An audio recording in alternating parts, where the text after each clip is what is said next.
Хэрэв жирэмслэл зогссон бол яах вэ?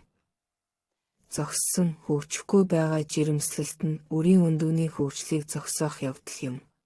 Эмбрион эсвэл ураг дотор хөгсөн жирэмслэлтийн хэвийн явцыг зөрчсөнтэй холбоотой байдаг.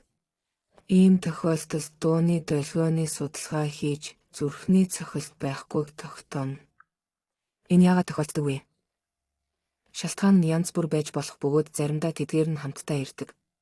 Жирэмслэл зогсох гол шалтгаан нь генетикийн хүчин зүйл. Хэрвээ эмбрион хромосомын буруу тоогоор үүссэн бол бие организм үүнийг хүлээн авахгүй.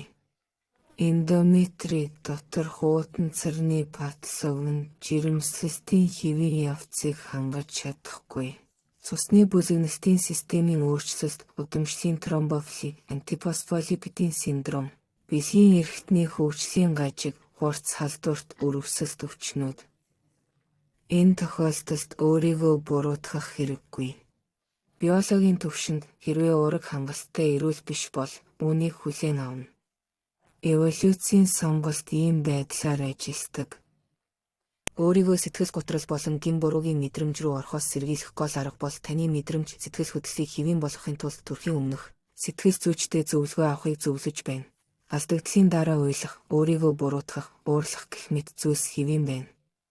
Энэ нь хамгийн түрүүнд үнэндээ гин буруугүй гэдгийг ойлгох боломжийг олгодог. Гин буруутай мэдрэмж нь өөр зүйлс. Эсвэл энэ нь таны дотроос ч нэгдэх болно. Энэ үе шатанд өөртөө туслах нь маш чухал бөгөөд одоогийн байдалд болон ирээдүйн жирэмслэлтэд чухал юм. Хэрэв төлөвлөж байгаа бол